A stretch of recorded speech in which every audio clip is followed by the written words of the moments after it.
Tech titans like Google, Amazon, Facebook, and others could soon be facing more scrutiny as the Federal Trade Commission has now launched a dedicated task force to police potential monopolies and mergers. Let's go to Hillary Vaughn now on what this could all mean to consumers and investors. Hillary. David, the Federal Trade Commission is putting together a dream team of tech-savvy lawyers to look at how tech giants became so big and built their app empire. FTC Bureau Director Bruce Hoffman saying in a statement, quote, technology markets, which are rapidly evolving and touch so many other sectors of the economy, raise distinct challenges for antitrust enforcement. The new task force will be able to focus on these markets exclusively, ensuring they are operating pursuant to the antitrust laws and taking action where they are not.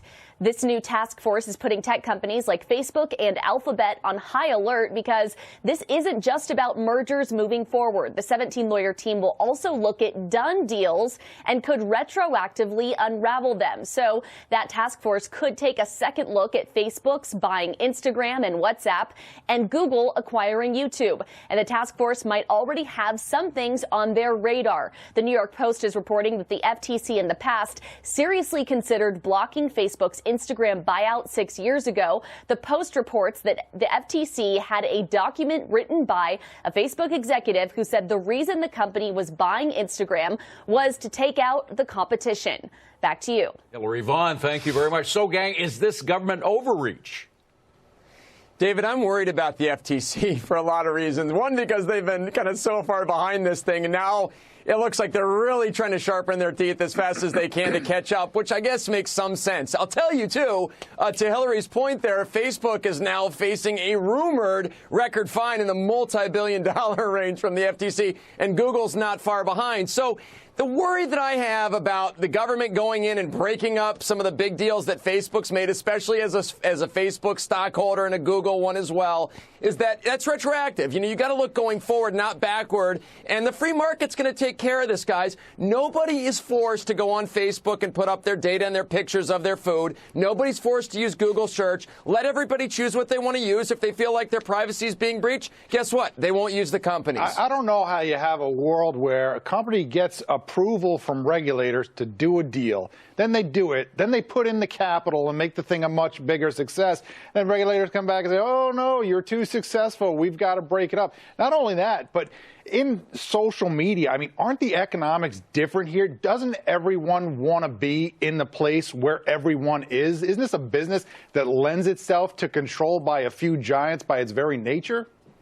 Well, the fact of the matter is, Scott is right about what free markets will do. I'm old enough to remember when General Motors was taking over the world, IBM was taking over the world, Microsoft was taking over the world, GE was taking over the world. They're all taking over the world. Free markets work. And these big companies today will get bitten by new technologies. Who knows what blockchain's going to do to people controlling their own data.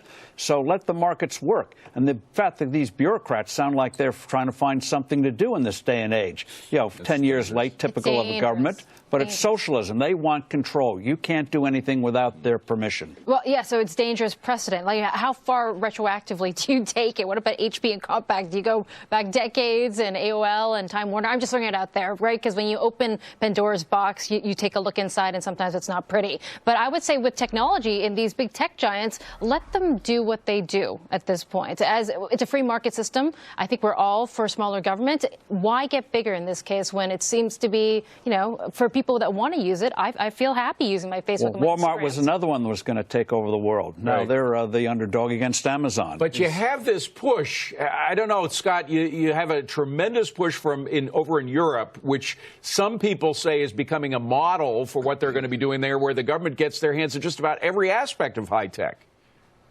Yeah, and amazingly, the businesses still want to do business there. I'm kind of surprised because you're right. Europe's been very tough. They've been ahead of the U.S., and the U.S. seems like they're really trying to catch up to that European motif. And the other thing, too, if you just think about it, guys, about what Facebook's done with Instagram, like Susan said over the years, or like even when they bought Oculus, which is their VR platform. WhatsApp, yeah, as well. And just how they've kind of improved the other platforms. I mean, not necessarily Facebook. I know Instagram's really popular, but they've made Twitter better. I mean, it's been a better user experience across the spectrum because those other companies that are trying to take both public and private that are trying to take out Google or get better than Google or say get better than Facebook are doing their best because Facebook and Google are so good. So if you go in as the government and change what Facebook and Google are, for example, you're going to hurt the whole process. You're going to hurt the whole arena, and that's going to hurt the consumers too that are using them. And what you see from Europe is anti-innovation. Europe in the last 10 years, what's their growth rate? 0.8%. The EU. That's after the crisis of 08. We want that here.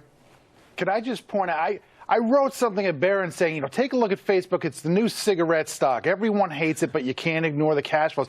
Now, some people say, you're an idiot because Facebook can't innovate. They're going away. Everybody's going to go somewhere else. Here's the government saying, you're an idiot. Facebook's too powerful. No one can go. I love when people are calling me an idiot from both sides for totally opposing reasons. Makes me feel like I'm probably about right. Good stuff. Well, the debate over guaranteed minimum wage is heating up. How Alexandria Ocasio-Cortez is now firing back at Ivanka Trump.